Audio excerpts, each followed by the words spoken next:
Yeah, whatever, already. Oh, man, I'm born ready. You want to know why? Because I love talking about this league, man. This league is just wild, and I could talk about it all day long. Probably not all day long, but I could sit down and have a chat for a while because that's just what we do here. Welcome back to another episode of the Designated Players Podcast. See how smooth that was? Yeah, that was good. That was one of my better ones. I got to say it was pretty good. We're back with episode 41. Man, we are just climbing through these numbers here. Middle of MLS Cup playoffs, but there's not much to talk about anymore now that all the good teams are gone. Red Bull's out, Nashville's out, Miami's out, Atlanta never made it because they suck. That's hard in Minnesota. There is Minnesota, but there's just nothing outside of Minnesota that jumps out to me like, oh, man, I can't wait to watch this team. All the good teams are gone. You're not excited by New England? I'm excited by Bruce Arena's masterclass of coaching. There's a sentence I never thought I'd say. But it's literally out of the 6 teams that are left, it's Minnesota is the only one that, like, I'm hyped about because I can't care for Columbus. New England, I like Bruce Arena, but that's about it. Dallas don't actually exist, so that game's over. Seattle is just going to blow them away because that's what they do. It's going to be Loons versus Seattle in the final, Columbus, New England. Orlando, we'll do a quick bit on Orlando. What in the hell? They were pushing. They went down early because Bruce Arena's a genius. Clawed one back, and then was it Ori Russell or was it Junior Urso? Junior Urso. Junior Urso was just like, no, it wasn't. Mauricio Pereira. Yeah, it wasn't Urso. Right. Oh, I thought you meant that scored. Got it. No, it was Urso who scored, but it was Pereira who got the red. The reason I thought Junior Urso was because he went up and basically punched the referee in the face. He didn't actually do it, but you're allowed to do that, though. Doing it. That's a new rule this year. What baffles me is the fact that these players think they can get away with anything, and then the league lets them, right? Nani straight up took the referee's shoulder and pulled him 4 times. I counted it. It was awful. And that's why I'm not upset seeing Orlando out. That was you can't cheer for a team like that. You just can't. It's all karma because he went and missed the penalty later in the game. Oh, yeah. No, that was really good. I smiled a little bit when Turner stood him up. Yeah. Quick scarf of the week before we dive in. That's the most we're going to do on the games last week because the Nashville game, Nashville good on them, kept in for the majority of the game, but they just blew steam. And that's on Gary Smith, right? He didn't make a sub till like the 110th minute. You can't do that, especially when Columbus are running low bench because of COVID, man. You got to cycle through and press the hell out of them. Yeah, that's okay. They'll be back next year. They'll be back stronger. Dax McCarty for MLS MVP. Scarf of the week? Yeah.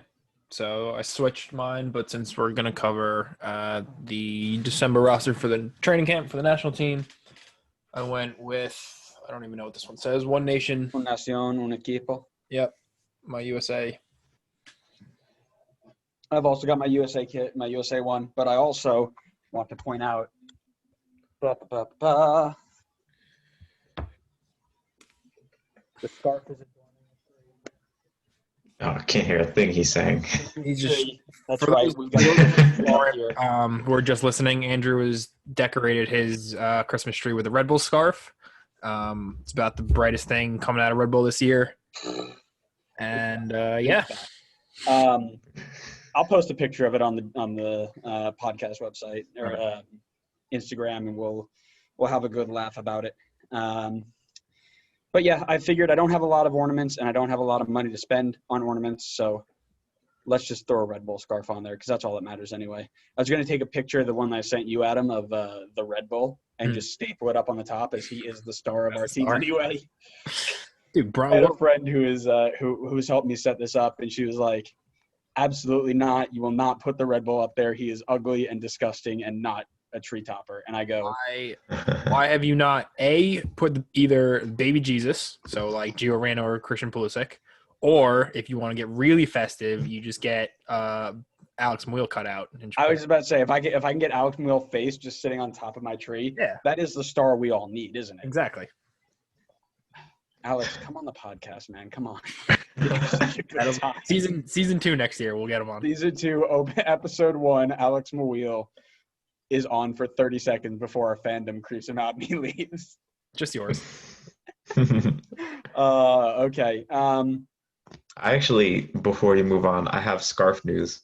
What? So, What? yeah, I did some shopping over the weekend because No. MLS store had some nice discounts going on, and I currently have 8 scarves on the way. Let's So Connor went in. Season 2 is gonna be lit. For the first month and a half. Yeah, and then I run out.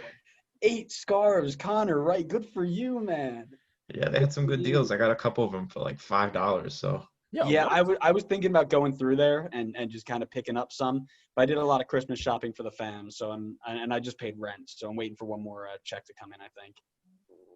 Yeah, well, I know what I'm doing after we're done recording. I'm about to say I think I'm about to pull that up just on the side of what we're doing here. So today, as we look for all of these scarves here, there's a 60% sale for the next 3 hours. All right, Find the scarves. I got them. Nice. Today, real simple. USMNT roster released like 2 hours ago. We're going to go through it, give our thoughts on that. And then a lot of teams already have made their roster decisions, who stays, who goes. We'll go through a few of those as well and see what we think. What do we want to say about it? Personally, for me, there are a few names that kind of stand out as like, whoa, I can't believe that guy's gone. But we'll talk about it. We'll sit there. We'll chat about it. It'll be great. Anybody else got anything to add while I look for these I can tell you that I did not buy 8 Atlanta scarves. Just so you know. Did you buy any Yeah. Atlanta scarves? I bought one, Okay, that's fine. but the rest of them I'm trying to get at least like my goal is to get one from every team at some point. So Yeah. I grabbed one from, I guess that means 7 other teams. Nice. So got a good variety coming in. I don't have any $5 ones for Red Bull, so I'm going to hold off. Oh, wait. There is. Yeah, I didn't get There I didn't are get any 2 Red of Bull them ones. there. I think they were ugly though. One of them I think I already have. I think that's the one my brother got me for. Yeah, ugly holiday scarf. That's the one on the tree right now. I mean, you got to start catching up though, Connor, because like MLS is gonna have 60 teams in a couple of years. Yeah, you're I going know. to be far behind. Run out. You know what I got to do? I got to look at the podcast scarf list, and I got to see who's next. Yeah. And I'll let you guys help me out on that one because what do you mean? You can't find it. It's getting distracted. I know. We'll have to cut all of this out of the actual audio. The DP pod. Oh, I must have moved it off to. I must have moved it off to the that thing. I don't know. Does What do your you call brain want to come back to us? My brain turned off a while ago. The external hard drive. I moved it to the external hard drive. Are you happy now, Connor? I got words out of my mouth. No, because I have no idea what you're talking about anymore. Don't worry. I'm talking to myself. Leave me alone. USMNT roster. Lots of new faces. Lots of new names. Lots of exciting names. Lots of names that we've been calling for a long time. Let's start from the back with our big man, mistake-prone Bill Hamid. What worries me about the goalkeeper situation right now is it's 2 guys who have never been capped, 2 guys who I don't think actually have a senior men's national men's appearance with their actual team, and Bill Hamid, who we all know and love as the guy who will make 90 saves and then let one go through his legs. Thoughts? I mean, how old is he now? Gotta be Like high 20s? 27, right? No, Bill me. I mean, realistically, I mean, I know we'll get under the U.S. roster in a minute, but Bill Hamid for a long time, Bill Hamid is 30 years old. yeah, and arguably should have more caps than he does. Definitely not. He doesn't because of who is ahead of him. Like, he's arguably unlucky, you could say, because he played in an era with like the Tim Howards and Nick Ramondos of the world. No way. That's like telling somebody. I'm not saying he. Well, I'm not saying he deserves to be our Parker is starter. unlucky not to be there because Aaron Long, John Brooks, Matt Miazga are all in front of him. He's not better than them, so he's not good enough. He doesn't deserve more just because he's somebody we like. No, but I'm saying so. I put him, and before Andrew gets mad at me, let me fully explain. I put him in the same bracket as Luis Robles, not in terms of talent. So, Andrew, before you flip out and turn the computer off, don't get mad at me. I'm not going to flip out on that. In terms of Luis Robles only has like 2 caps. Yeah. Like, for how talented he is and for the longevity that he's been in the league at arguably the top level, like there was a point where DC was like actually good. I know looking at them this year, that's hard to believe, but like, that was a thing at one point. And Bill Hamid was a big reason for that. I'm not saying he deserved to start for the national team in a World Cup or whatever, or CONCACAF, but, I think he's good enough that DC are not super worried that he's their only goalkeeper on roster. What I will say to that is Luis Robles doesn't deserve to be on the national team either. Luis Robles was never good enough to be on the national team. Love the man to death, but in comparison to the people in front of him, he didn't deserve to be there. Does that make sense? Yes, but then could you argue there should have been more opportunities like this camp for whatever friendlies that are coming up that Luis Robles, I'm not saying you take him to major tournaments because obviously you take your best players, and Luis Robles, as good as he was, isn't getting over a Tim Howard or whoever, but like there's no reason he couldn't have been like the third string, especially now that he's getting older, for like the young kids. The young kids. No. So like so old. No, well, yeah, when whoever the goalie is like 18, yeah, they're young to me. But there's no reason like he couldn't have been the third choice in a camp like this. That doesn't mean it like anything, and get like a few more caps is what I'm saying. I kind of see it from both of you. Like I definitely agree Bill Hamid was not good enough to outplace like Tim Howard or Brad Guzan at their best. But like for the level of talent that he was, like he was a widely known, successful MLS starter who has less caps than Cameron Carter-Vickers, less caps than Daniel Lovitz, less caps than Tyler Boyd, who literally just became eligible. Tyler Boyd, who played 9 times under Greg Berhalter and will never see the field again. Yeah, but even he's got more caps than Bill Hamid in his entire career. So I get it from both ways. I think it's just that he was unlucky to be in the most stacked position that the U.S. has had for many years. But at the same time, he wasn't good enough to deserve more caps. Spot on, Mr. Wright. I completely agree. Adam, I completely agree as well. The amount of times I saw Tim Howard, Brad Guzan, and who was always the third one? Horvath? Whoever that third one was. There was always like Ramondo. Ramondo always came with them. Yeah. It was those 3 who went to every camp, every time. Never saw Hamid, never saw Robles, never saw guys like that, and completely agree. These are the camps where those people belong. When it comes to World Cup qualifying, do I think Bill Hamid makes the final 18? Absolutely not. No. No one's saying that. I just want to make sure that we're on the same page there. Yeah, I agree. No, I'm for camp. I'm saying if you look at the players like Connor just said that have more caps than he does, and you look at the career Bill Hamid has had versus the people who have more caps than them, that doesn't make sense to me. Agreed. Yeah, I agree. I think that's pretty spot on. And I'm just saying, let him do whatever he wants to do. Let him be. I guess what kind of worries me is that he is one of the senior guys on this team, and he has been known to be a hothead and not a unifying figure, if that makes sense, right? Mm-hmm.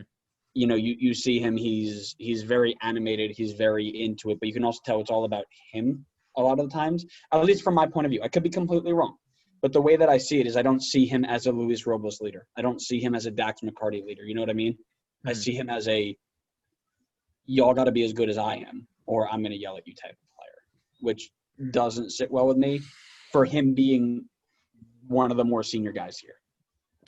Yeah, and obviously we don't know the ins and outs of what goes on in practice every day, but and without going through the rest of the roster, I would argue he's probably been there the longest. So he's the one who's seen those periods of success. Like he was, even before Wayne Rooney and, they were flying a couple seasons ago, when they were at their highest, like he was arguably like probably one of the leaders and was, dragging, like setting the standards.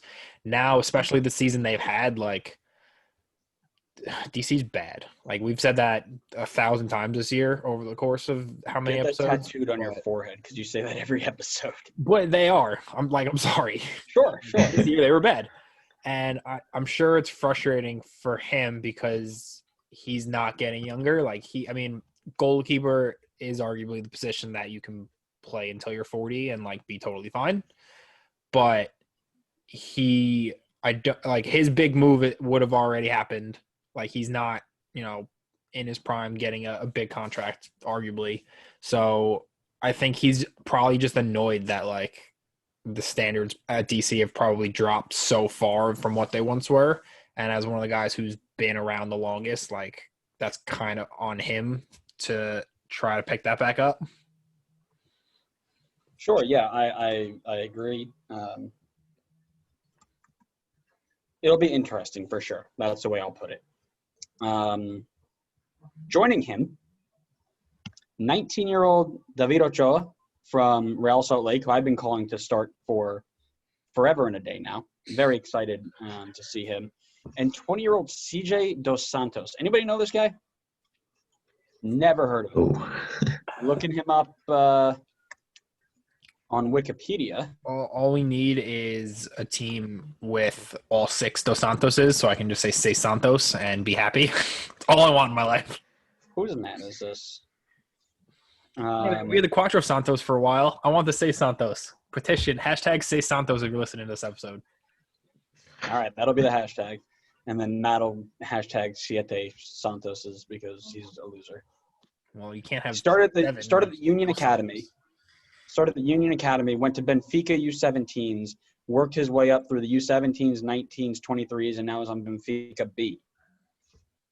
I have no stats on him. I got nothing on him. I'll be frank. I got nothing on him. If I look at his stats through all seasons, he had 6 appearances last year in Liga Revelação, 2 clean sheets. And the UEFA Youth League, he made an appearance and got a clean sheet in there. So does he have talent? Probably. I'd like to see him play. My guess is he's probably number 3 on that list. But I could be wrong. I'd say if I had to rank him, it's Bill, David, and CJ. But again, I could be wrong. What I do like is that we're seeing a lot of new faces. We're seeing different people that maybe we haven't heard of and automatically are now about to start making really big strides. Like I said, Dos Santos could be the next Tim Howard. Who knows, right? But I am excited to see that. Yeah. I don't know. I look at those 3 and I only see one person starting for any of the games. I don't see Ochoa or Dos Santos getting game time. So important to keep in mind, it is the December-January camp-ish season, which is where players like this get their chance. Because these games don't really mean much. They're just there to get caps and get game time in together.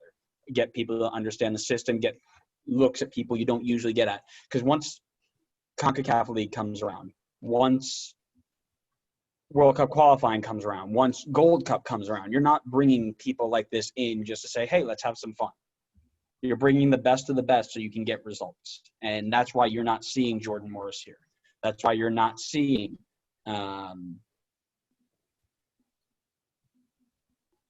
Christian Pulisic, Weston McKennie. You're not seeing those because they know who they are already. They know that they'll be in the starting 11 come World Cup qualifying time.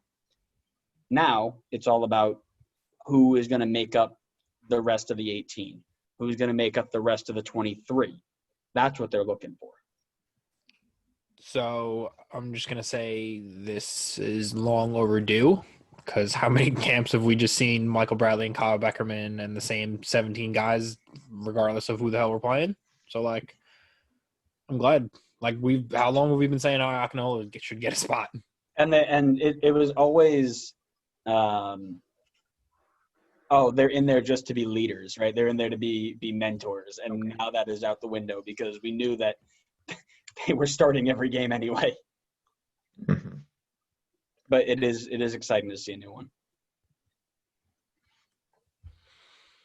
Move up to the next line, maybe. Mm-hmm. The first name that stands out to me, which I think is a long overdue call, is Kyle Duncan. Kyle Duncan has been one of the best right backs in league, best American right back in a long time, probably since DeAndre Yedlin, if we're being frank, right? Man can go forward really well, great recovery speed, really good one-on-one defender. Anybody who hasn't watched Red Bull play, get ready. This guy is the real deal. I think if we start him on the left or if we start him on the right opposite Kamar Lawrence instead of Murillo, I reckon that 2018 season is ours for the taking. I'm not going to think about that. We're not getting into that. He's joined by current Red Bull teammate Aaron Long as well. I believe, after a quick look here, outside of Paul Arriola, he's got the second most caps. Captained the team 3 times, 3 goals. Excited to see him in there. MLS Defender of the Year, Walker Zimmerman from Nashville. Just got knocked out yesterday. Heartbreaking, but you can tell Walker is a step above everybody else in this league. You can see him read plays so well. Him and Aaron Long together are going to be very, very fun to watch. Mark McKenzie's got a lot of shouts as well across the pond over there. So excited to see what he can do. I haven't watched a ton of him, I'll be honest with you, because Philly's another one of those teams that I just know is good but haven't watched a ton of. So I'm excited to see him actually play. Sam Vines, we talked about it when Colorado got blown out by the Loons, that they should have played him from the start, and they didn't. So excited to see him in there because I know he's supposed to be very, very promising. I believe he's only 19 as well, give or take. He's 21, but just another name that probably should have been there a long time ago. And then joined as well, Mauricio Pineda from Chicago Fire. He's been one of the brighter young players in MLS this year. Julian Araujo from LA Galaxy and Marco Farfan from the Timbers. Initial thoughts on these 8 defenders, lads? I think I'm trying to figure out what formation we're most likely going to play. So it gives us – we don't have a whole lot of outside backs. My guess, if we're going to play 4, would be some combination of like Sam Vines on the left, Zimmerman and McKenzie in the middle, and Kyle Duncan on the right. I'd say something like that, yeah. Or you go 3 Aaron back with Long. Well, I was going to go 3 back with Long, Zimmerman, and McKenzie. And then you have the option because Kyle Duncan scored like 70% of the Red Bulls goals this year. So you could play as wing back with him and Vines. I agree because Vines did the same thing. I would struggle to see Greggy Boy. Yeah, I'm not saying it's going to happen. I'm just saying that's potentially an option. Yeah. I would struggle to see him go 3 at the back, 5 at the back. But if you look at the midfielders, I also wouldn't be shocked, and we'll talk about that in a little bit. Excited to see Pineda. I've heard a lot of really good things about him in Chicago. Again, another team I haven't watched a ton of. But his name always pops up, right? Every time you're talking about Chicago, it's Pineda did this. Pineda had a good showing. Pineda wasn't that great, but he's young, right? So excited to see him. Arujo and Farfan are not names that stand out to me as like, oh, wow, look at this guy. But the other grouping, I think I'm all right with. Yeah, I'm a little surprised to see Farfan in there because I'm looking at him now, and it looks like he made one start and one sub appearance the whole season. Uh, but I could be wrong on that. Let me look. Oh no, it looks like he got more game time than that. I don't know why it says that. That might be just I playoffs. was, Are you looking at who scored? yeah, maybe that's the Yeah, that might playoffs. just be playoffs. Thought they only had one game. He had 13 appearances. Okay, I would have. Market value shot up significantly I was hoping this to season. see Donovan Pines on this list, but it's okay. I think Donovan Pines was probably the next man on the list, but knowing the amount of outside backs versus center backs that we had, he probably was bumped. But I agree. I think if you're going to start giving young guys chances, I think Pines is probably on that list. He's been pretty solid for DC. But yeah, realistically, you've got 4 center backs and 4 outside backs there. So you could probably bump Pineda for him, and it'd be the same thing. But I think Pineda's got a higher upside right now than probably Pines does. But I think they're probably same level now that I say that out loud. I'd probably put them equal with each other. Yeah, I just feel like Pines was red hot at the end of the season, and just his more recent form could have made the difference in that one. But I'm not going to complain either way. I think it's fine regardless. But hopefully he gets his shot eventually.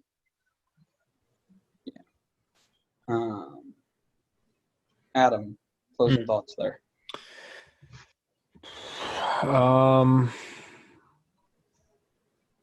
No, I think we covered everything. I mean, I've seen Farfan once or twice because I've seen Portland a bunch this season. I genuinely don't think I've seen Chicago play like a single minute this season, so I couldn't tell you about Pineda. But we will. I mean, it gives us options with the 8 that we have, whether or not we actually like try out things and experiment will remain to be seen. So we'll see. Yep. So the reason why we mentioned that 5-back formation, you're looking at 5 true midfielders, and 2 of them maybe as true defensive midfielders. You got Brendan Aronson, who we know is an attacking asset. Cole Bassett, same thing, better attacking than defending. Sebastian Lletget, better attacking than defending, also better out wide. So it seems to be the U.S. shape is a 4-3-3, or even if you go with the 5, you'd put Lletget as a wing back, which leaves you 4 midfielders. It's a very strange makeup. I also think they put Jordi Mihalovic as a forward. I think he's more of a midfielder. Yeah, he is. Excuse me. So he's also an attacking midfielder. Yeah, Kellen Acosta, who is truly an 8, so he'll go back and forth. He won't hold his shape. And Frankie Amaya, who's a better 6th in the entire group, but playing for FCC, all he's used to is just running back and forth, trying to make any tackle there is possible. So if we're going to go 4-3-3, you're looking at Acosta, Amaya, Aronson, or playing Lletget next to them. Very, very interesting. Thoughts? Yeah, so I know, and I know I haven't seen Chicago play, but I still check their lineups. They usually play four across the middle. So I'm assuming Mihailovic has some sort of defensive responsibilities as one of the two in the middle. So probably can do a job if needed. I know he's technically listed as a forward, but like I don't see a whole lot of true defensive mid, like you just said. Like Brendan Aronson, clearly an attacking mid. Kellen Acosta, attacking mid. Frankie Mize, attacking mid. Like the only true one is legit. Frankie Amaya is a holding mid. They've transformed him. Okay, but he's a holding mid that like still turns into Frodo and goes, "I'm going on an adventure." Not as much. That's Okay. Kellen Acosta. Kellen Acosta will go forward if needed. Okay. Frankie Amaya, from what I watched of FCC, is just I'm going to sit here, all 5'2" of me, make any tackle that I can, and just distribute to players who can't dribble. So I assumed he just helped out the Cincinnati offense because like they don't have one. Well, he did because they didn't have one. He looked like he was an attacker because he didn't. Right. They didn't have Um. So it's I don't know. If I were picking this team, I would probably go five back, like I just mentioned, then some combination of like legit and Aronson, and then What is your thing with Leggett playing center mid?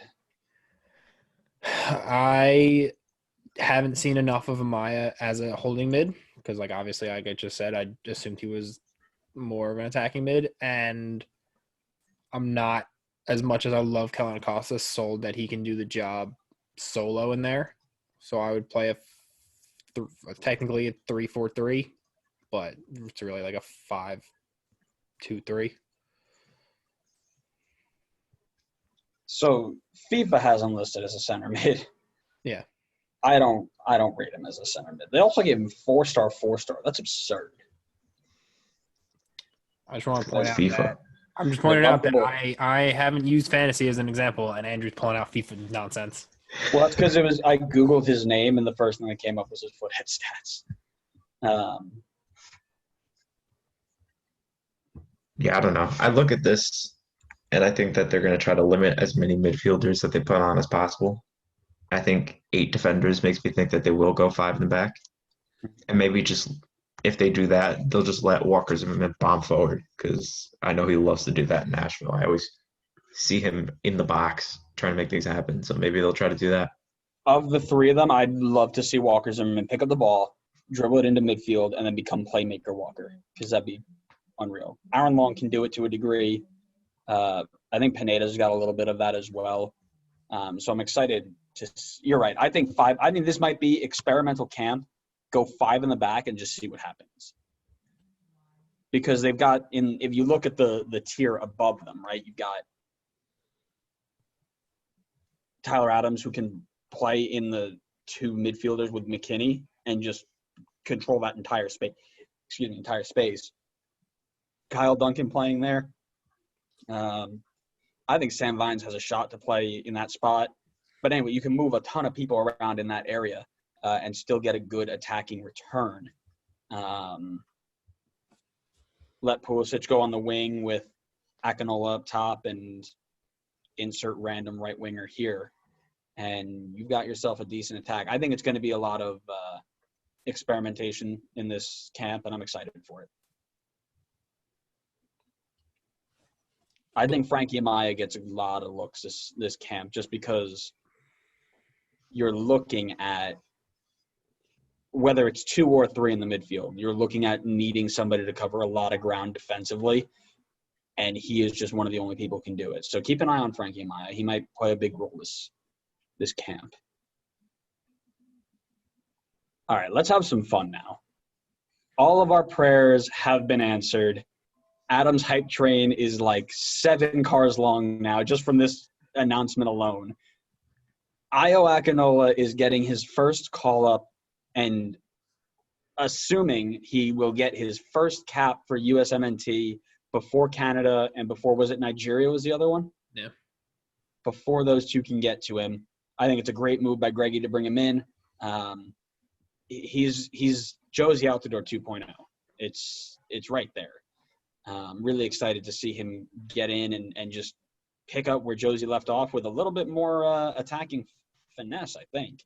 I rate Akinola over Josie, but then again, I didn't watch Josie when he was Akinola's age, so I won't hold up to it. Paul Arriola out on the wing, our most capped player on the roster. Happy to see him in here, kind of confused because he played 0 times this year and he's coming off an ACL injury, why he needs to be back in the team right now. Yeah, he needs to get touches, but probably men's national team camp, not the place to do it when you can get a ton of other people opportunities. Am I upset Brian White didn't get the call? You tell me. No, I'm kidding. But seriously, Arriola in there is the one kind of question mark for me. Yes, he's got talent. Yes, he's got ability. Man's coming off an ACL injury. You can't just toss him in there and say, okay, go have fun, Paul. I get he's probably been working back and working to get stronger and whatever, but give him at least one more camp to get fit again. What's going to happen is he's going to start. He's going to touch the ball. He's going to do the kickoff. Whoever he passes it to is going to kick it straight out of bounds. He's going to get subbed off just so he gets his first cap and his cap tied and everything is right with the world. It is a master stroke of genius by Greg Berhalter in order for him to play for the U.S. Pretty sure that's how that works. He should probably do that with just everybody. Everybody gets a cap. Nobody else can play. Yep. Well, we get like 7 subs, right, for finding these? I think you get unlimited. Oh, so then there you go. Everybody gets a cap. Everyone's playing for us. That one-time switch, baby. The one-time switch. This is a friendly against El Salvador? Yeah. It doesn't have anything in it. I love how they call it December camp as if it's not just one quick game. Yeah. Like, oh, you guys are going to come in for a week, train, and then go home. Jordy Mihailovic, we talked about already, is listed as a forward. I'd probably put him in the midfield. Chris Mueller finally getting his shot. We talked about him a lot being way underrated, way underrated. It only took him the season of his life. When did he get that first rumor about going to Netherlands? Like a couple weeks ago? Yeah. How long has he been tearing this league up where it's just he's gotten overseas looks? This man has been disrespected by the international market time and time again. I'm excited to see him finally put it on the red, white, and blue, and I hope he just tears it up. Efrain Alvarez also gets a call-up, part of that LA Galaxy squad that didn't actually play this year, I'm convinced, because they've got 1, 2, 3 players in this team, and I don't remember any of them being anything special. And then Adam's hype train takes off with the man, the myth, the legend, Baby MDK, Daryl DK, is joining us for camp. And I think it's rightfully deserved. I think he's been phenomenal for Orlando City. He has been one of the main reasons they've been as good as they were. Adam, what do you want to say about him? Daryl DK is not human, as I've been saying for the last year since he's been drafted. I don't actually know if he's allowed to get a cap because I don't think aliens are allowed to play for the U.S., but it shouldn't be legal to be as big as he is and as quick as he is because he is – I don't think so. Is it? Oh, I can't see anything. I was just wondering. Really? Yeah, your camera is Connor's face frozen. What about now? Still. I see Adam. All right. Well, just go on. I can't see, but I'm not recording. So cut it out. Yeah, that's fine. Daryl DK shouldn't be allowed to play just because he's an enormous human being. You can't be that big and that fast and that technically good on the ball and that good at scoring and be one person. Like it's not fair. Like he's massive. And I think he offers something that the other Iaconol is not tiny, but offer something a little different. So you kind of need that like giant like battering ram up top. But the difference is Daryl DK is like actually really good on the ball, so he's not just like that aerial presence. Like he can actually put the ball down and play with the rest of these guys. Like I said before, we're going to play so much bully ball. It's going to be ridiculous. We're going to play through the middle. We're going to dink it up to them. They're just going to body the hell out of whoever is playing center back, lay it off to Brendan Aronson, to play it out wide to Chris Mueller, to swing it into back post, insert whoever you want to get on the back post there. Walker Zimmerman. Walker Zimmerman coming up from center back. It's just going to be fun. I think this is going to be fun because it's not the same. Like the starting 11 that we're going to expect at World Cup qualifying is fun to watch. These guys are going to be fun because they're different than what we expect. And I think, genuinely, you'll see Daryl and Io in World Cup qualifying as well. Because they offer, like you said, something different from Josh Sargent, from Aaron Nikovic, or whatever his name is, from Novakovic, thank you. From all of those players. All those players provide something a little different. But these guys are like mini Josie Altidores, which is what we've been looking for forever. So excited to see them go at it. And I'm not saying now because I don't think they have the midfielders to do it, but could they set up almost like the Union do with a diamond in the midfield and those two up top? I was thinking if we're going to talk 5 in the back, they might go 3-5-2, throw those two up top. Put Aronson, Amaya, and Acosta in the midfield, or Leggett in the midfield, or whatever. Put Kyle Duncan on the right and Chris Mueller on the left, and just go to town. Yeah. That would be fun because those guys would get so many numbers in the box, it'd be ridiculous. Didn't Paul Areola play like right back for DC last year? He did. Or like right wing back essentially. Yeah. So maybe they will go with 5 in the back, and then they brought him in for like wing back coverage. Why are you bringing somebody in who's literally just off an ACL tear though? Because listen, I'm sure Greg has a quote of these MLS guys that he has to bring in. He's gonna get to the press conference. He's gonna pull off a mask, and Ben Olsen's gonna smile. I'm back, boys. Benny Ball never dies. We're gonna have, I don't know, Daryl DK is gonna be playing in goal for us then, which may not be a bad move. Daryl DK will be great because everybody is scared to go near him and just yell. Like, okay, I'm sorry. I didn't mean it. Oh, man. Yeah, I don't know. Like I said, Paul Areola is the only one that stands out to me. I'm totally fine with everybody else. Could other people have been brought in? Sure. But I have no issue with the group that we've got here. 3 MLS Best 11 players with Defender of the Year Walker Zimmerman, Brendan Aronson, and Mark McKenzie. They talk about veterans returning. Paul Areola is a senior-most player. Comes to camp after recovering from a torn ACL.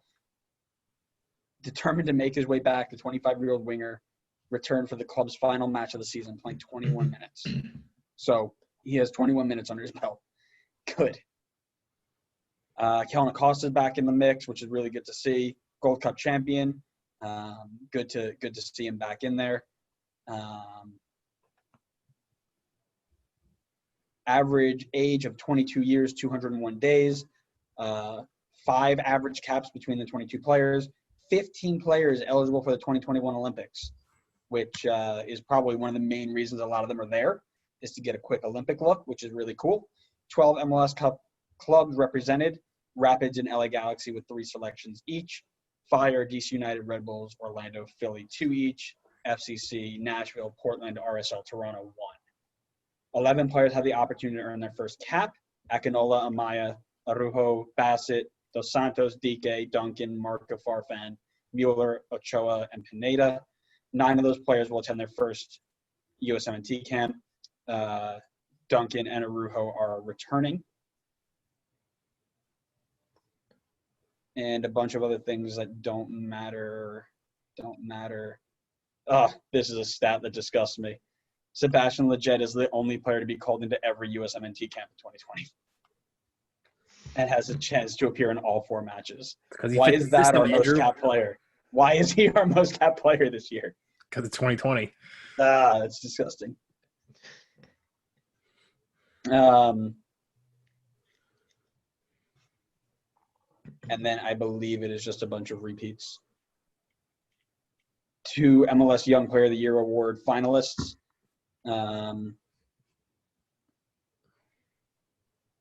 Yeah, a bunch of other stats that are actually kind of cool to read, but don't have time for it. So that is the USMNT roster for this December 9th matchup against El Salvador. Leave your comments below. Let us know what you think, if we are right to be as hyped as we are.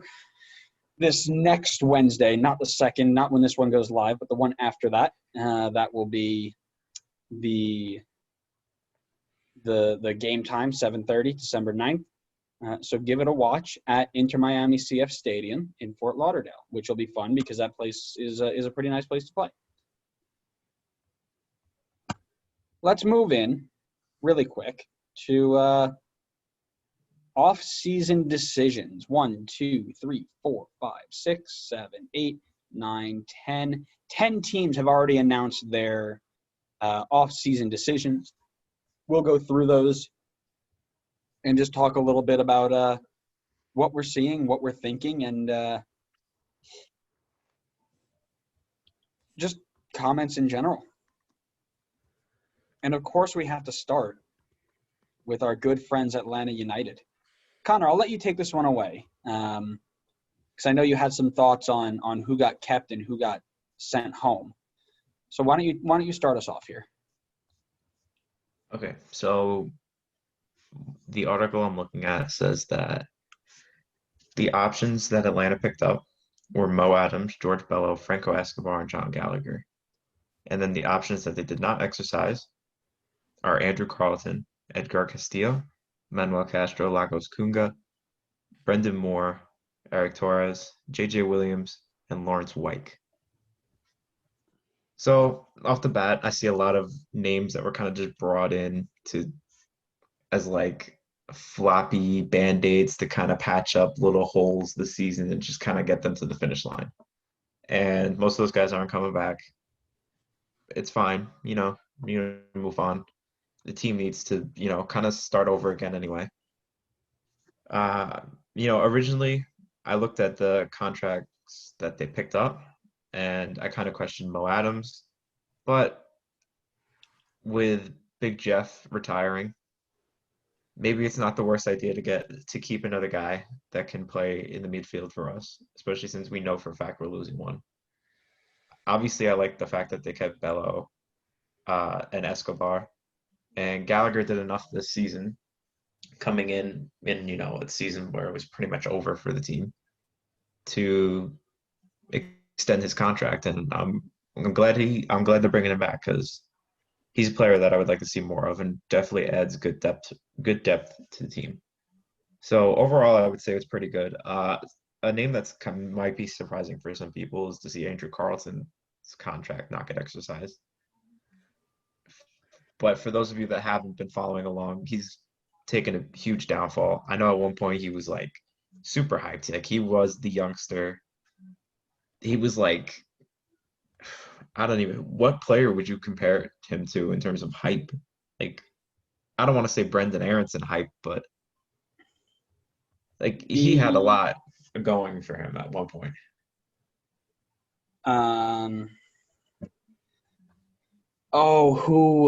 There's a name that I'm looking at right now that I can see. Oh, I'll need to do some research on this. I can see it too. The guy who was like supposed to be really, really good and then just disappeared. But it's been a combination of things for him. He just, he wasn't getting game time with the first team, and then there was a bunch of off the field issues that happened, and then I think he was on loan with India at one point this season, and yeah, I feel like what he needs right now is just like a new start, fresh start, different team, get some game time, and just kind of try to rebuild whatever you can. But other than that, not too surprising what Atlanta did with their roster, and I'm not going to complain too much with it. I'm really happy Jake Mulroney's back. I need a little bit of laugh throughout the season. Really interested to see who they bring in now to help out Yosef, because I think after that injury, it's still going to take him a little bit of time to be 100%. And pretty much everybody you brought in to try and help him out is gone. Yeah. JJ Williams gone, Kuba's gone, Castro's gone. So that's a lot of, and now you got Adam Yan, who's a completely different player. And I don't know much about Eric Lopez. I didn't see a lot of him towards the end of the year. Happy that Escobar's back for you guys. I think he'll be a really solid. He was your back line.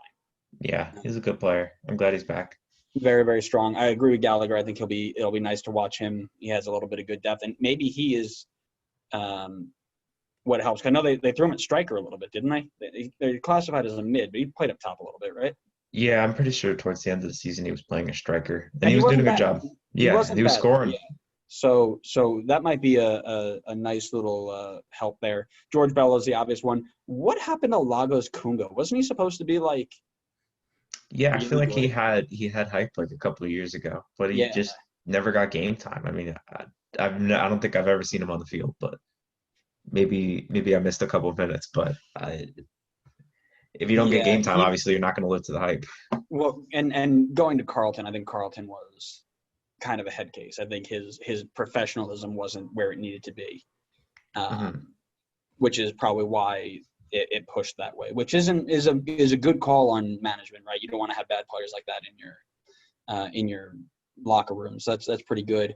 And then you got Mo Adams. I think Mo Adams. I know you don't like him, but I think he's totally fine for what you need to do. And it's really what's going to be the big decision of who comes in to coach you guys. Who will get the best out of Mo Adams, right? Because Mo Adams doesn't thrive under tiki-taka, move the ball really quick and attack with 18 players system. He's a possession, keep the ball, move it, which is why he played more under Mr. Frank than he did with anybody else, really, because that was Frank's system, and it just didn't fit Atlanta. So I believe that if you get anybody who plays like Tata did, you'll not see a lot of Mo Adams. You don't have to worry about it. I mean, I don't have any problems with Mo Adams. It's just the fact that we had Mo Adams, Eric Remedi, Jeff Lorenowitz, and Mateus Rossetto. And I feel like all four of them could have played the same position. And then the only one that really was like an attacking midfielder for us was Emerson Hyman. And I don't really consider him an attacking midfielder. I want to see more out of Rossetto next year. I want to see Moreno blossom. Not like first in the East blossom, but like get you into the playoffs while Red Bull win everything type of blossom. You know what I mean? I feel like Moreno's going to do pretty well with Yosef. I agree. I just think got it's that. Gonna be a lot of fun to watch. Yeah, I got that feeling like he's not going to be like a PT. He's going to be more like a Almiron for Martinez. Like they're going to connect well. I just feel like the potential is there. It's a very Almiron PT signing. I agree. So I think they'll be fine. I think what they need to do is get rid of Barco and sign a new DP. I think that experiment, you just got to cut ties, let him go to Europe, let him fail at Europe, and just wash your hands with him. Absolutely. Dude's only like 19, 20, isn't he? Yeah, I think he's 21 now, maybe. Yeah, so he's got plenty of time. Like I said, it's what's wild about MLS is you can sign anybody who's like 17 and promising, let him play like crap for a season or two, still sell him for a profit because he's got potential, a la Ezekiel Barco, a la Brian Rodriguez, LAFC. Yeah, I mean, like even PT, he's not 17, but they sold him for a profit, and he definitely did not hit the levels that he was supposed to here. I'm sorry, who was that? Who did they sell? South American Player of the Year, PT Martinez? No. They sold Saudi Arabian PT Martinez. Adam, your thoughts? I no longer care about Atlanta because Jeff Lorenowitz is not on the team. Atlanta is a dead franchise to me. What? Gingers unite. Yeah, DC Atlanta is a dead franchise to me. I no longer care about them at all. So Dead man team. is what it is. I wish them good luck going forward, but I will not be watching them. Adam, that's your rival now, you know. Is it? Yeah. Inter Miami and Atlanta is a forced rivalry. Sure. You guys are a state away. You have to be a rival. I So don't, it's an MLS rule. I don't think that's how that works. It is. Ask the MLS. It's I don't know if that's the way this works. Orlando, Atlanta. Rivals. Yeah, I mean Orlando, NYC are technically rivals, and they're not a state away or care anything about each other. Well, if you came into the league at the same time, rivals. Sure. It's Shout how out it Minnesota. works. Yeah. Totally Don't feels like a rival. Not much to talk about in the next team. Chicago Fire, after not making the playoffs, brought back everybody except 3 players. And this kind of, I thought was really weird. Because when you don't make the playoffs, you usually want to do something different, not sign everybody and their brother back. Granted, 23 of their players are still under contract, so they didn't really have a choice. They brought back Elliot Collier. Why? Jordy Mihailovic, get it. Wyatt Omsberg, who I think played like twice. And Nicholas Slonina. Who? And they let go of Connor Sparrow, Jeremiah Guchar, and Brant Bronico. R.I.P. Brant Bronico. I remember when we first did our first episode, I think we were talking about rosters for East, and I kind of gave him a bit of crap for being a no-name. So sorry, Brant. Wish you all the best. I think that they are going to be fine next year. I think they needed a year to gel with a lot of the new signings they made. And with COVID and the way that the tournament was set up, they just didn't have the chance to do so. Give them time. I think they'll be fine. Robert Barrick was fantastic. They brought in Chinoso Afor, who is going to be their second striker to Robert, who I think is going to be fine. Might want to go and find a better goalkeeper than Kenneth Cromholm and Bobby Shuttleworth. Backline might want to improve on Jonathan Bornstein, who is 90 years old. Calvo, Kapelhoff, and Pineda doing fine. Sekulic is good. Their midfield is stacked. Love their midfield. Gaston Jimenez, Frankowski, who needs to do better next year. Aliseda, Madran, Mihailovic. On paper, they look great. They just need time to gel. So I think when I first saw it and saw that they only got rid of 3 players, it kind of shocked me. But now that I take another step back and look at it, I think they'll be fine. Yeah, I think the benefit of having this many players under contract at the same time is that's kind of the core. Like, this is the core of their team. I mean, this is their entire team. But, like, this is the group of players that I think Chicago is going to say, like, let's now get the tactics down. Let's try to grow this. Bring in those 1 or 2, missing pieces for next year. Hopefully do better than they did. Like, Yeah, Chicago, I haven't seen any of Chicago, so I can't really comment on, I mean, yeah, they probably need another goalie or like a better goalie because they have 4 on the roster. They've got 4 on the roster. They just need somebody who's not terrible. Right. And then I would argue probably another forward because God forbid Baric gets hurt. Like, I think that Aforo guy is going to be good. He seems to fit the mold that they want to play. Saw some highlights of him, and he's very Io Akinola-esque, strong, quick, good feet. Yeah, fair enough. So I think that'll be good. And you can always throw Jordy up there or Frankowski up there. Can we skip emphasis Cincinnati because it makes no difference what they do? They are terrible. No, we absolutely have to talk. Connor, you want to talk about Chicago since Adam doesn't clearly care about your thoughts? I just want to move past Cincinnati as quickly as possible. Yeah, not much to add. I do agree. I think if they can lock down a good goalkeeper, add a couple of defenders, then we're talking about a team that's challenging in the East. Yeah, I agree. I think they've got all the pieces, just put it together now, right? Very Colorado-esque. Now we're And gonna now talk about FC Cincinnati. I think you should make Adam talk about it just for that. I think we're Force going him. to, but some of their moves that they made, what is going on? Oh yeah, but when I say that, I get criticized. When Andrew says it, everything's Well, fine. because here's the thing. I say it because I'm about to analyze their roster with a neutral brain. There's no You point. say FCC has no point in talking because no matter what they do, they're a dumpster fire, and I hate them, and I hope They have See the 10 wins difference, in Adam? 2 years. do you see the difference, Adam? They have 10 wins in 2 years. And like half of their wins this year were in MLS's back, and those don't even count. Like, you can tell me all you want. They're rebuilding and going to make progress and blah, blah, blah, blah. I don't want to hear it.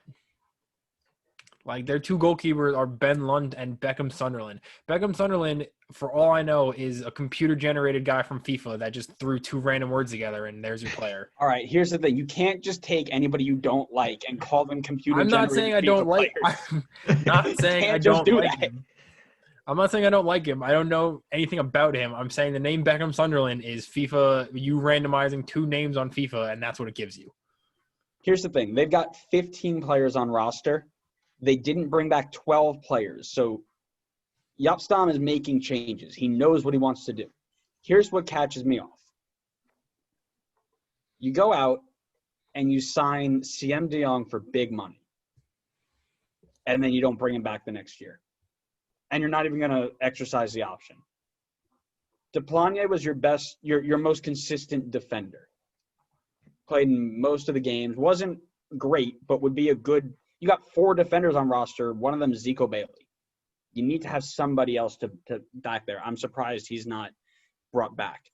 Greg Garza, hurt a lot, get it. Rishwan Daly doesn't mean much either way.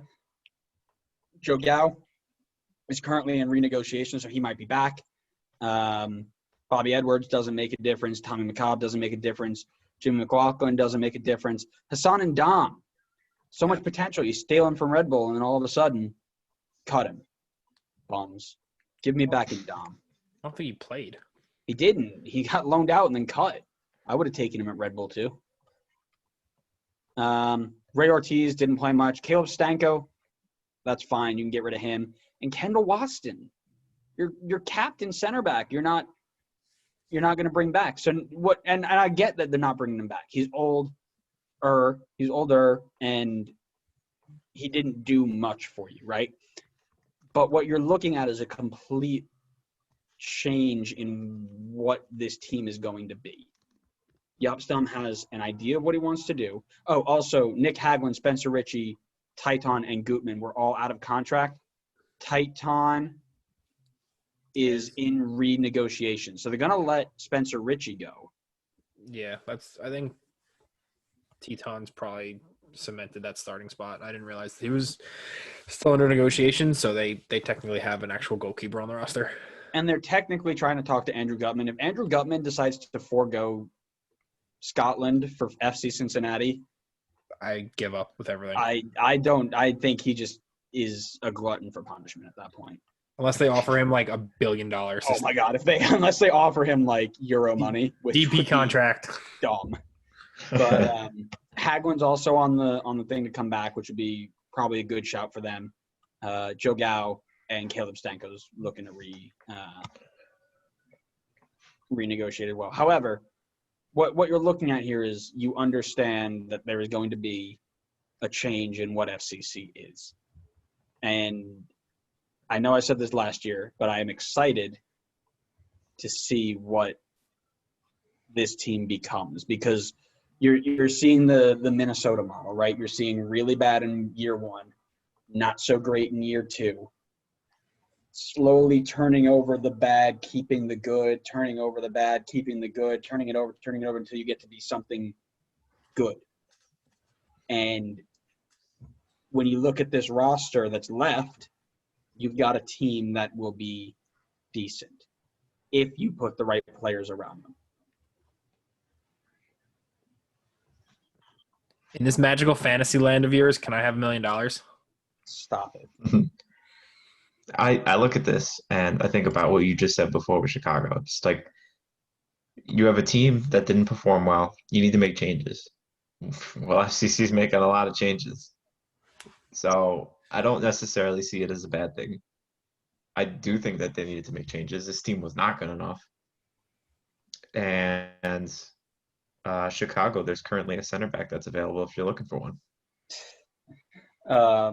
Like I said, I think the changes are good. The difference between Chicago and Cincinnati is that Chicago made all these changes last year. They made the changes they needed to make last year.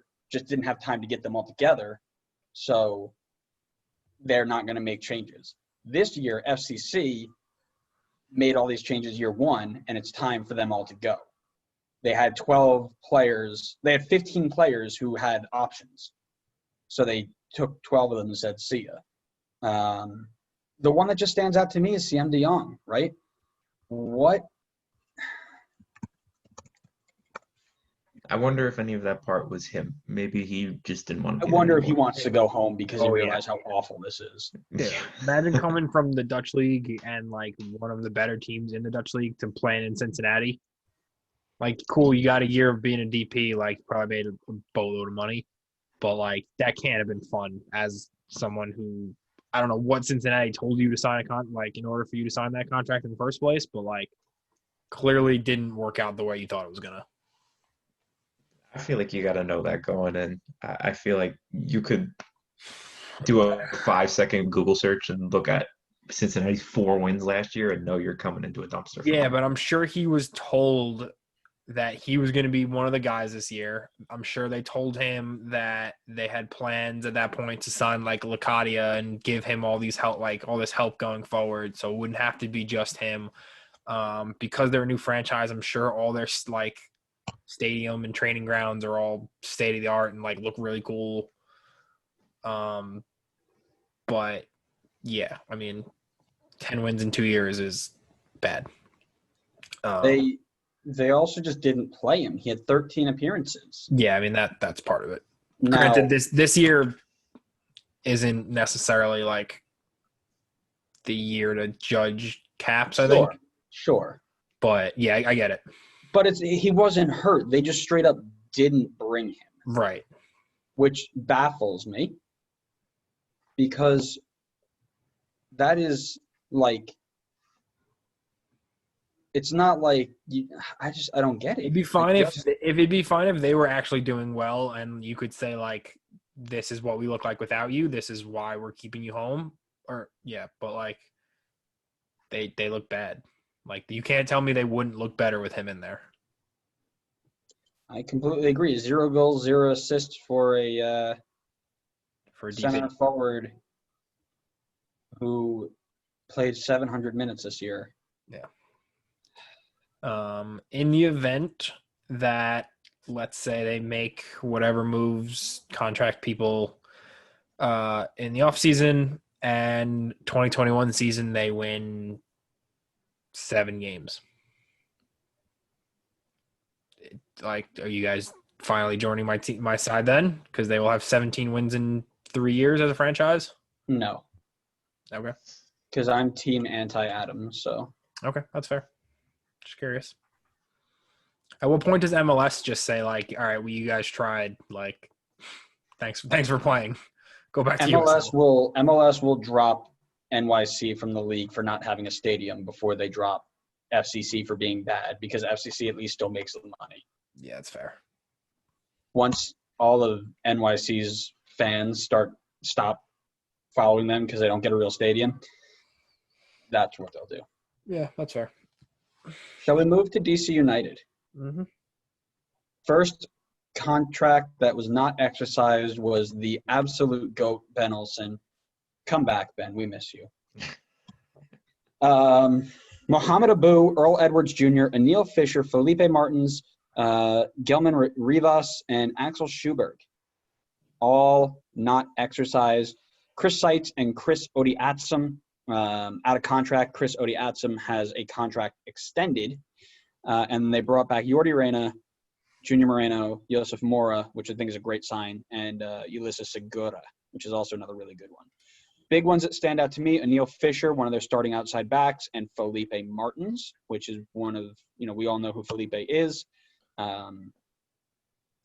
Interesting, but they've got Russell Knaus, Julian Gressel playing CDM, Kevin Paredes, Segura, and Moises Inyeman.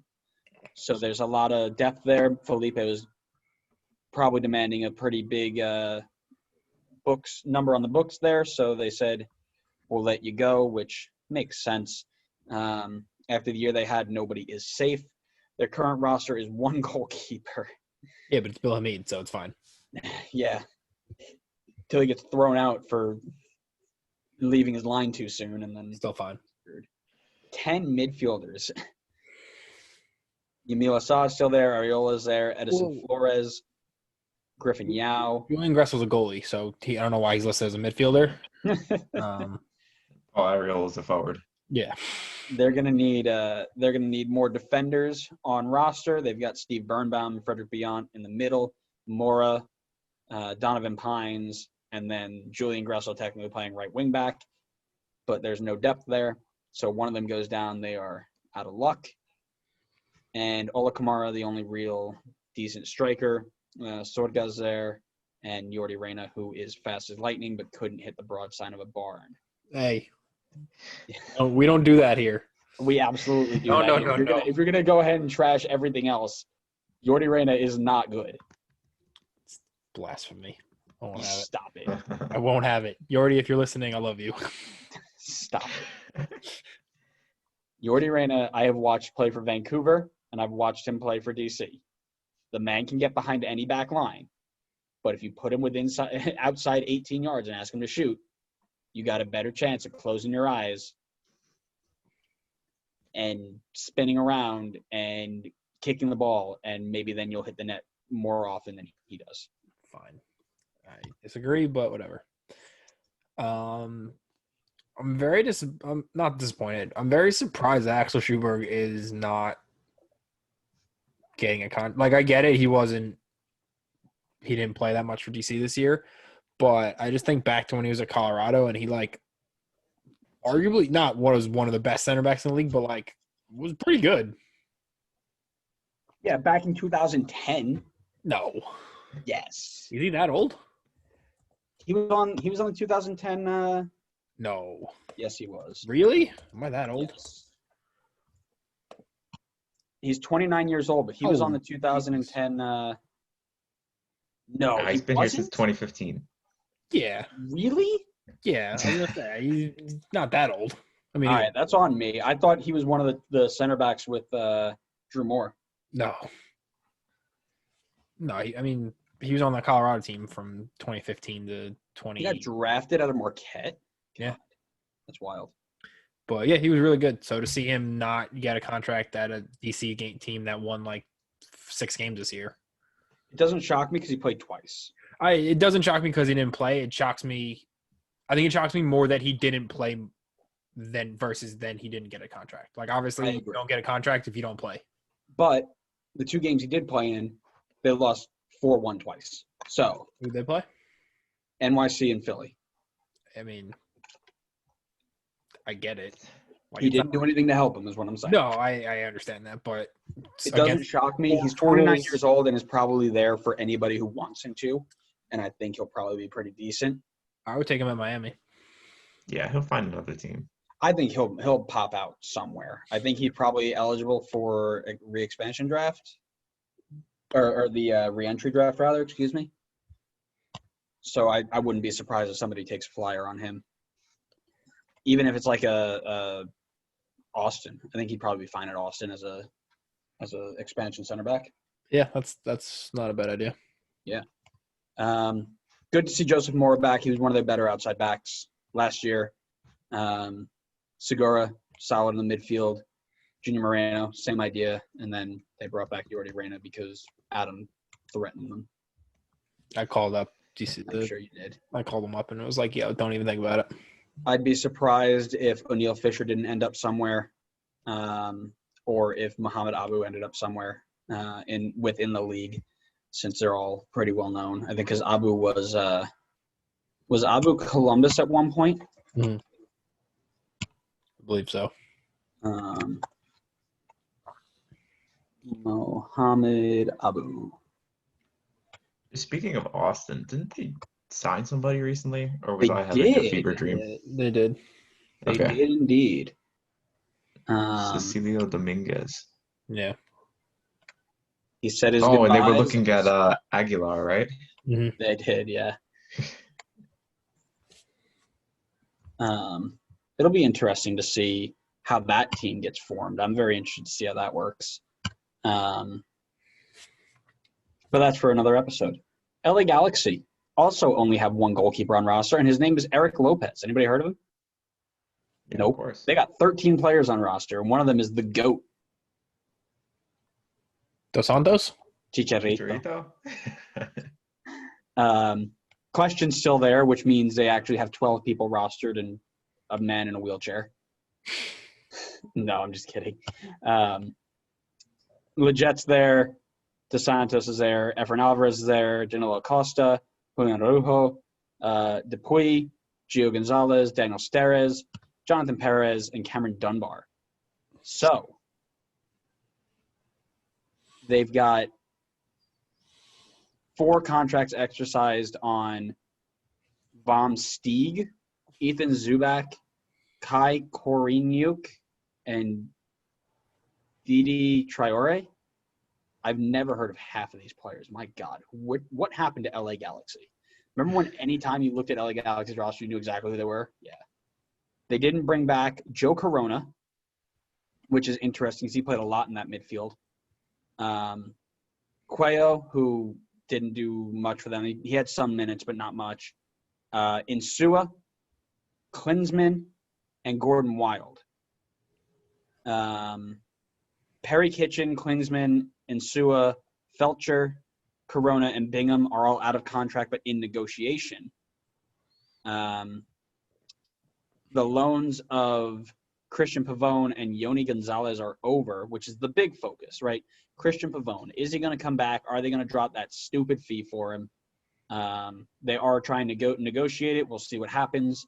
And Sasha Kljestan agreed to a new contract. So interesting roster build on who they're looking to bring back from a season where they didn't make the playoffs. Thoughts? There's I a don't- lot of work to be done. Yeah, I don't understand for a team with the Galaxy's like structure, like they're literally built and their entire organization is their plan is to just bring in like it's a B-Tech Real Madrid basically. Like MLS rules can't just spend a gajillion dollars and bring in 11 studs. But like theoretically the Galaxy are a team that should have one of the better rosters in the league. Yep. And this team looks horrible. Again, what happened where they used to be where everybody wanted to play? You know what happened? LAFC happened. That's what happened. Yeah, but like I don't know. It's still LA. Like it's still LA. You still have the history of the Galaxy. You still have the Beckham connection, Donovan connection, like that side of the history to it versus an LAFC. Like I get, arguably LAFC recently is probably the better prospect. Maybe not this season because they were kind of meh, but this season's kind of just a write-off. Like I wouldn't necessarily look at it, but I don't even know. Like if I was Christian Pavone, would you stay on this team? No. Like, you're gonna get paid a boatload of money, but like Unless you can tell me you're going to bring in who could they Luka possibly Modric. bring in that's gonna be? I don't even like. I love Luka Modric, but he's That not can only fixing solve this. so many problems. Yeah.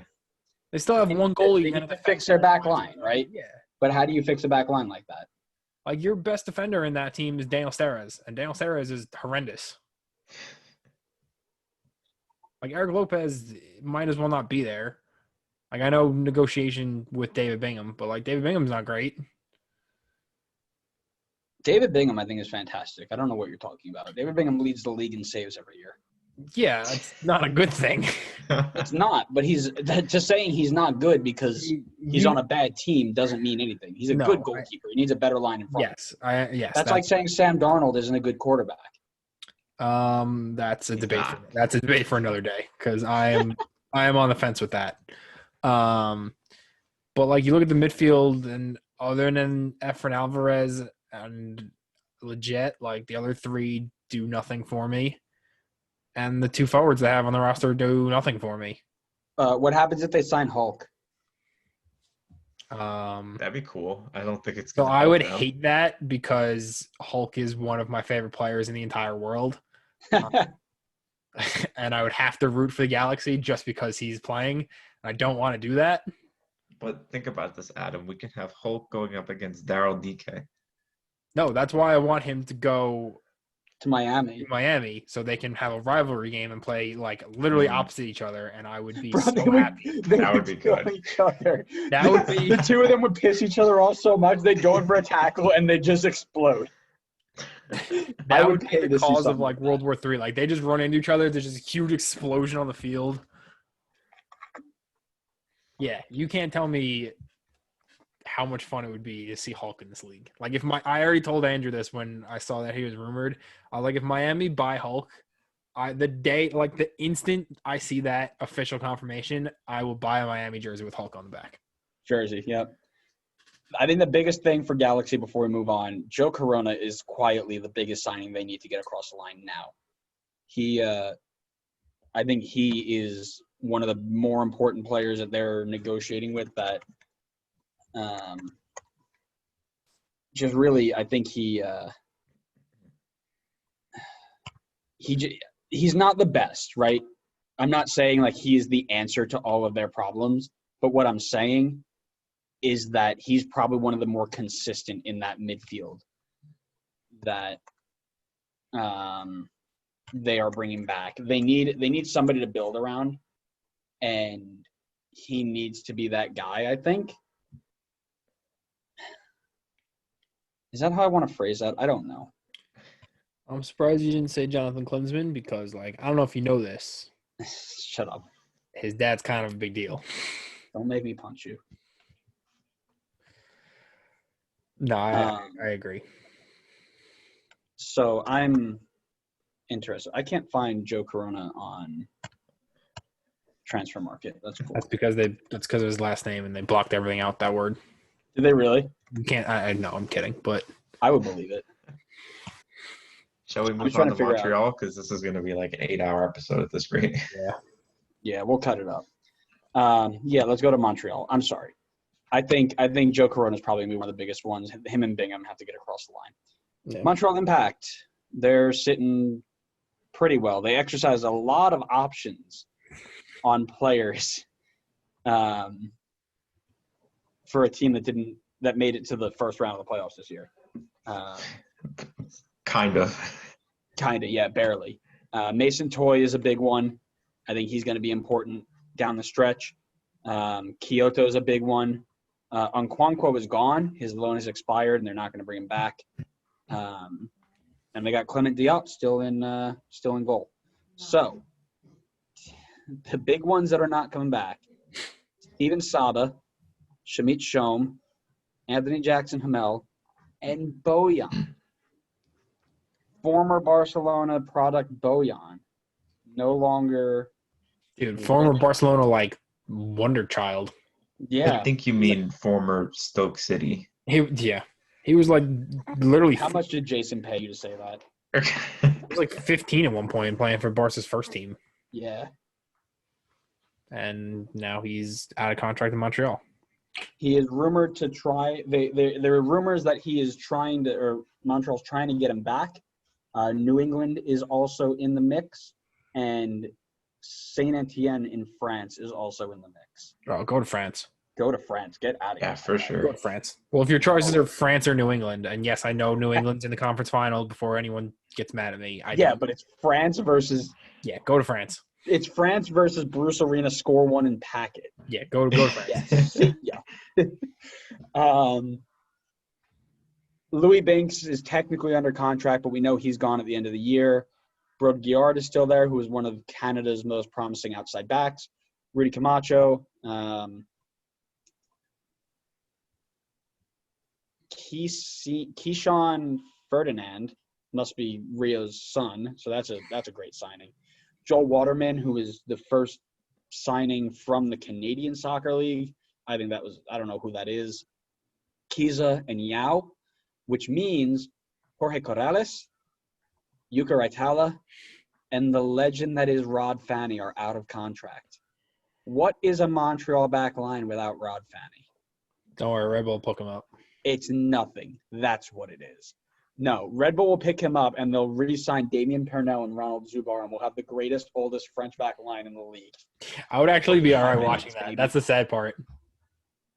If you told me Red Bull's going to start that back three for a game, I'd be like, I'm definitely watching this. I would find a bar and just get everybody in it to watch that game, and nobody would understand. But the look, the bright night, my face lighting up would be It'd be fantastic. unreal. Wanyama's back. Urruti's back. Balu Tabla is back, but I thought he was on loan. I guess he's there for another year. Piet and Maciel are there. Lapalainen's still there, even though he was hurt all year. Interesting. I want to see. Oh, excuse me. I want to see who Thierry Henry brings back. Or brings in to bolster this, because he's missing people. It's got to be a defender. You have to think he's going to go defense in here, whether it be through the draft, whether it be through free agency, whether it be through overseas. He's got to go pick up defenders who are not 90 years old. That was obviously their worst the worst part about them last year. They found ways to score goals. Mason Toy is going to help that out, no problem. But they need a way to not give up goals. I think they also then sign a big forward. I think Henry probably. Did you just say Mason Toy isn't a big forward? Somebody clip that. No. Somebody let us know. No. Let me finish. No. Let me finish. To play alongside Mason Toy. I think the reason that they got rid of Bojan was because Henry had the season to look at him, and arguably Bojan's the one with the most hype and definitely the one Bojan was a close second, but arguably the one with the most decorated career to this point. And I think Henry finally got a good look at him and was like, you ain't it, chief. Like, I know what it takes to be that position at this level, and this isn't it. I think he just has a plan of how he wants to make this team, and I don't think he fits that. I think he needs somebody who's a little bit more dynamic. I think Bojan, while intelligent, he fits more of a Sasha Kljestan role than he does a Brendan Aronson role, if that makes sense, as an attacking mid. If he's going to use attacking mid, so I know he played on the wing a little bit too, but if he's going to play in that attacking mid role, Bojan pulls the strings very easily, but doesn't move as well as I think Henry wants him to, if that makes sense. They also will need a Tydare replacement at some point. Yeah, you're going to want a real good center mid replacement there. Yeah. And I'm talking like loan from Bologna type of good. I like Okonkwo. Yeah, but he's gone. No, I know, which I'm semi-surprised at. He was solid enough. Like, I remember that ridiculous volley he scored last year or 2 years ago. But, he was serviceable. I'm not saying he was scoring you 20 goals a season, but, he did a job. Sure. Yeah. I don't know. I'm interested. I want to see how that roster plays out.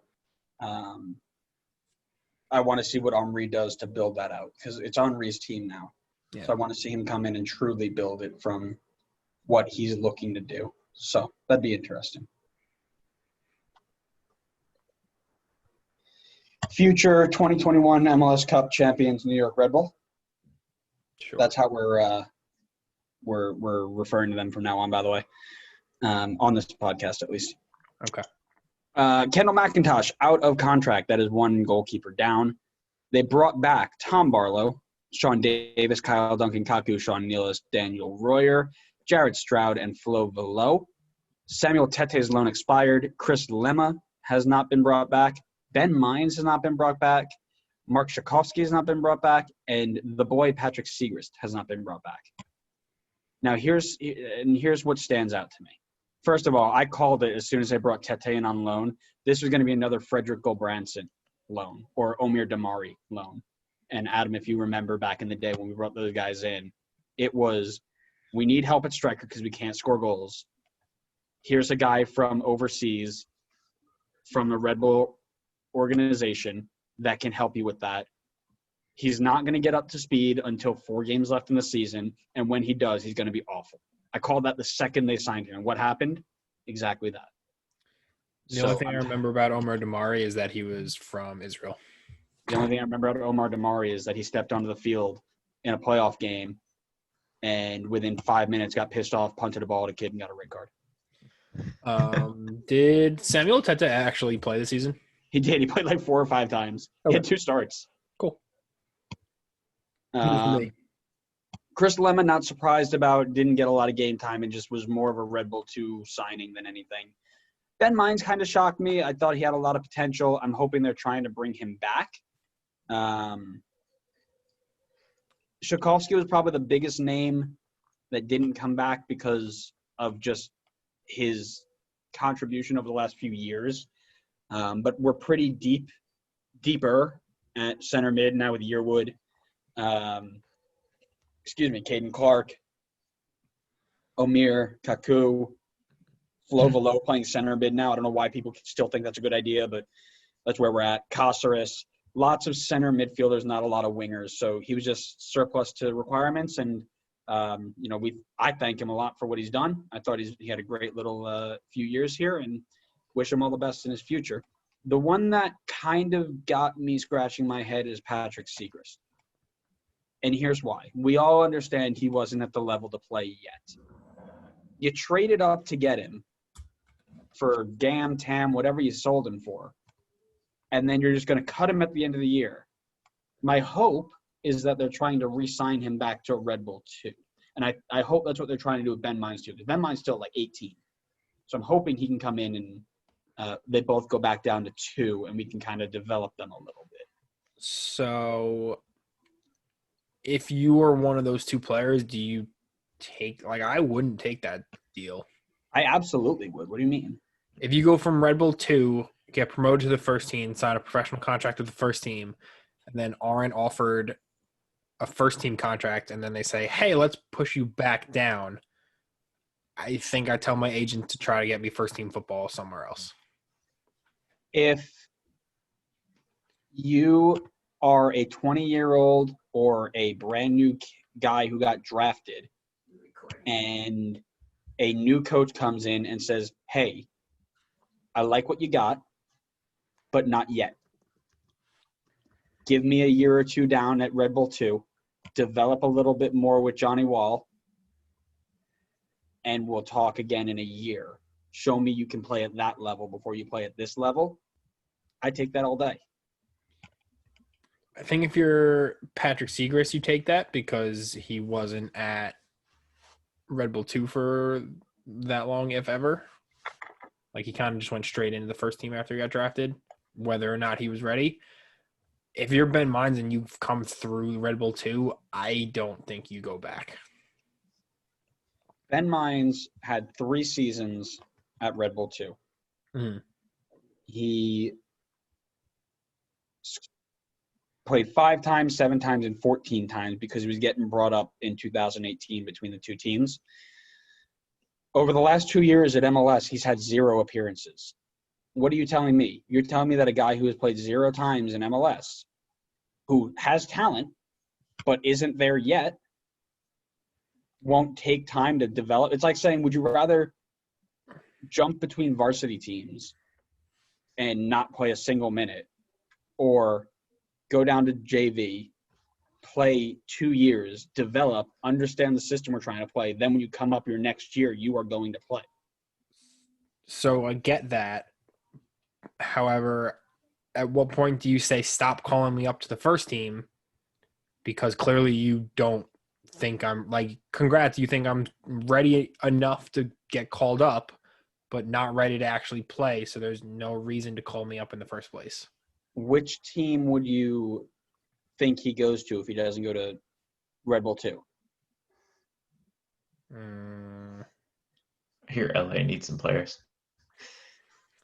I'm trying to think. I think they'll take anybody at this point. Yeah, I was trying to think of who needs a forward. Here's what's going to happen. Nobody in MLS is going to take him because he's not proven and he's young. Vancouver. If anybody takes him, they're going to sign him and drop him down to their USL team anyway. So let's keep him in the system because we know he's got potential. Let's utilize him as such and call him up when he's ready. Yes, I get it's not fun to be the buffer guy, but he's 20 years old. He's got so much time to grow and learn and perfect his craft that he'll get through it. I get it. Yeah.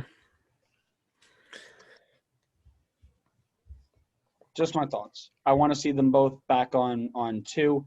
Chris Lemma, I don't know enough about either way, so doesn't hurt me either way.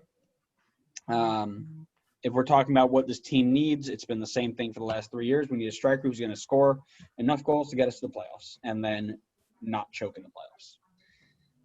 That's about it. Anybody else got anything to add? No. Didn't think so. Lots of players coming back for Real Salt Lake. 9 forwards. My goodness.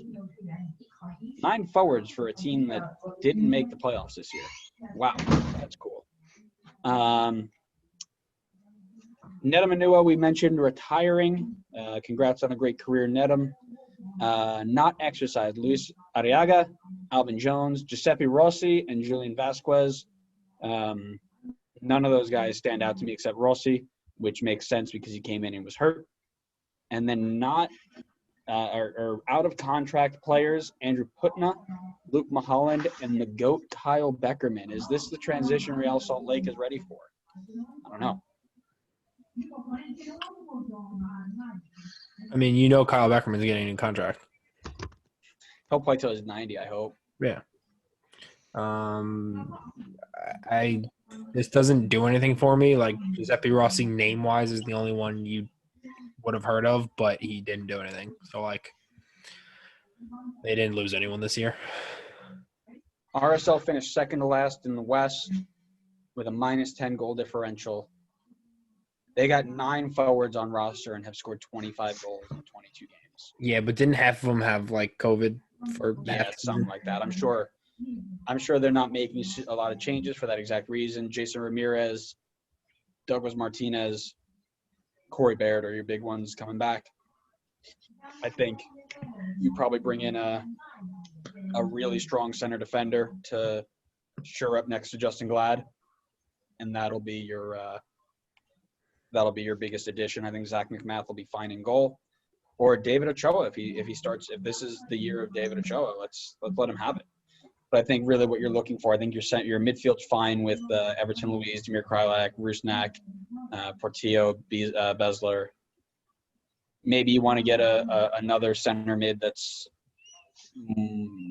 just depth for those 3 because the depth between your starting and your back line or your second line are not super close. So maybe one more there, but I think your biggest look right now should be another center back next to Justin Glad. Yeah, that's fair. Connor, what are you thinking? I don't know. I feel like they could maybe use. I know they already have 9 forwards on the team, but maybe they could use a striker. I think if you give, I think it's the same thing we've been talking about a lot. If you give Jason Ramirez, Douglas Martinez time, they'll be fine. Toronto. Bring back 12, 25, 28 players. So basically there are 4 people missing, 5 people missing from their roster. Laurent Simon, Justin Morrow, and Eric Zavaleta, 2 of those were members of their treble-winning team. Lawrence Simon joining them and strengthening things up, I believe, the year after that. All out of contract. I'm sure one of them is going to try and – one of them, if not all of them, are going to try and get re-signed. Pablo Piatti, not exercised. So as we mentioned earlier, I would not be shocked if they are trying to get him back on a non-DP deal. I think they're going to try and get him back best they can, but on a TAM deal, so that opens up a DP spot for them. Because we know they're big spenders and we know that they are not afraid to go make a splash in the market. And Tony Gallagher back to Liverpool after the end of his loan. Achara's back after that ACL injury, Achilles injury, one of the two. Akinola exercise, De Leon, Tsubasa Endo, Liam Fraser, Julian Dunn, and Kevin Silva all exercised. But 21 players under contract for the team that finished a game out of the Supporter Shield race. Really don't see anything else they need to bring in. They just got to stay healthy, really, right? Yeah, I think so. Not too many changes you need to bring in. And they're only going to get better if they get Piazzi on a non-DP contract and then can go get another DP. Then this is a team that will probably be challenging for the Cup and Sport Shield next year. You're going to want to bring in some more center backs, especially if Simon doesn't come back, because Omar Gonzalez is 95 years old and Bavinga is only so good without anybody next to him. Sure.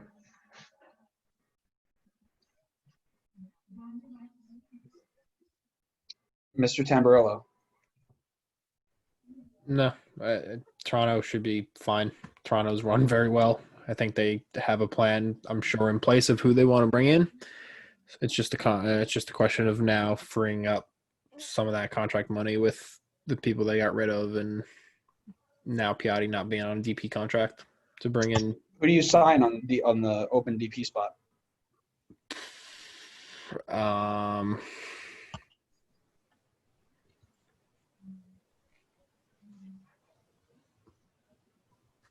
That's a good question. Yeah, I don't know. I don't know what wingers are available. You're going to go winger? Or center back. I'd probably go center back, actually, now looking at the roster. That's what I'm looking at. I'm looking at it feels weird to use a DP spot on a center back, though. It's not too common that they use one on a defender. Sure, I get that. But that's really like what they need right now, so I get it. Right. So if we're looking at contracts ending, this guy Lionel Messi.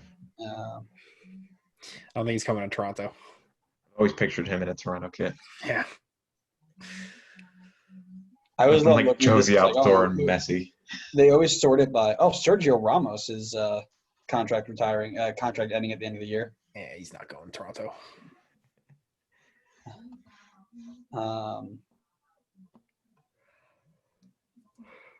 Jesse Lingard, Not a center back. Fabian Schär, Jerome Boateng. Fabian Schär is actually not a bad one. Yeah, that's not a bad shout if you want to get him on somebody wants to pay that much for. You'd have to pay a lot of money because he can get a contract in Europe still. Yeah, Romain Saiss at Wolves. Not a center back.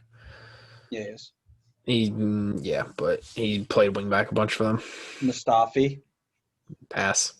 Mustafi will do fine in MLS. I could. That sad part is I could totally see him playing for Toronto. Yeah. Sure. And Kulu for Torino. Yeah, he won't go to Toronto. Johnny Evans at Leicester. Johnny Evans would be a shout. Yeah. Luka Modric is still available. Mamadou Sakho at Palace. So there are tons of players that you could get. Probably at the Steve Cook at Bournemouth, right there. You could sign Steve Cook from Bournemouth, and he'd probably be the best defender in the league, hands down. Yeah. I feel like the notoriety usually associated with the DP spot takes a hit when you go Steve Cook. Yeah, but I don't. That's not disrespect to Steve Cook. So here's what I'll say. I don't think anybody cares about notoriety if that person takes your goals against from 26 down to 18 and you win No, Supporters Shield by. I agree. If he comes in and is lights out, no one's going to care. I'm just saying you look at the DPs of the past and, I get it. There's a You big have- flashy name assigned with it, but yeah. That's Toronto don't need big flashy names anymore. They just want to win, and Yeah, that's how that's you do it. That's Because you've got a Chara, you've got Akinola, you still got Altidore, and you might bring back Piatti. You've got this guy, what's his name, Pozuelo, pulling all the strings. Yeah, you'll be fine attacking wise. You need to shore up that back line. I'm just trying to picture now Lionel Messi playing for Toronto, and I think the only player he would pass to would be Pozuelo. Everyone else he could be wide open, and he would just be like, "Nope, I'm doing this myself." I would hate to see Messi in MLS because he would embarrass every single defender to the point where they just get so pissed off that they just spike him in the knee, and his career's over. So Kevin, not to get off topic, but Kevin Prince Boateng, who had like a really good career when he signed for Barcelona, literally said after his like first or second training session, I saw Messi train and he was so good and doing things that like I didn't think you could do with the ball. I literally almost told the coach to rip up my contract and retired. Like this is a man who played at the highest level, played for AC Milan at one point, and almost retired because he saw Messi train. It's the magic of football, baby. All right, so we're looking here at Vancouver. Yep. Ali Adnan has been cut. No, he hasn't. That's a lie. They are not bringing him back because Adam How Tyson dare got you. way too excited, and they can't handle that sort of energy anymore. How dare you, sir? They're going to be fine in the goal, at least. They've got 3 really good goalkeepers on roster Yeah, they do. in Crepeau, Hasal, and Evan Bush. You've got a striker listed as a left back. You got a few. You probably could go ahead and get yourself a center back or two that'll shore you up a little bit. Cornelius isn't bad. Kermy isn't terrible. Jake Nowinski on the outside. Midfield, Baldissimo is about, and Tybert are the only ones we're really going to talk about. They need midfielders. They do. Yeah. They need a lot of midfielders. Theobert, Cavallini, Dijome, Milinkovic, Raposo, to St. Ricketts. I think they're fine up top. Yeah. They just need somebody to stop getting to the back line and give the ball to the front line. Their entire offseason should be focused on that midfield. I think a back four of Adnan, Cornelius, Godoy, and Nowitzki is okay. Is serviceable. You bring in 1 or 2 guys just behind them, just in case injury or whatever. But dear God, that midfield is bad. Yeah, like I said, they had a lot of players, and then they didn't. Yeah.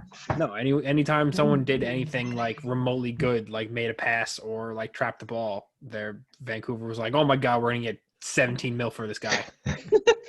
Sell him. Get him out of here. Out now. He's peaked. We don't do that Has here. peaked. We play kick and run, 1-touch soccer. If you dare trap the ball or take more than 2 touches, we sell You're you. done. You are too good for this team. Only 2 players are out of contract. That's Brian Meredith and Freddie Montero. And then 2 contracts were not picked up in Makambawala and Andy Rose. Montero and Andy Rose are being negotiated with. Montero, I have heard, is definitely not coming back. Andy Rose probably will. Midfield, maybe a second center back. I think they're fine in the goal. Just, God, get a midfielder who go out and go spend a DP spot on 2 midfielders. Go get 2 DP midfielders that play in the middle, not wingers. Because right now I believe Ali Adnan is their only – Ali Adnan and Cavallini. The only 2 strikers, yeah.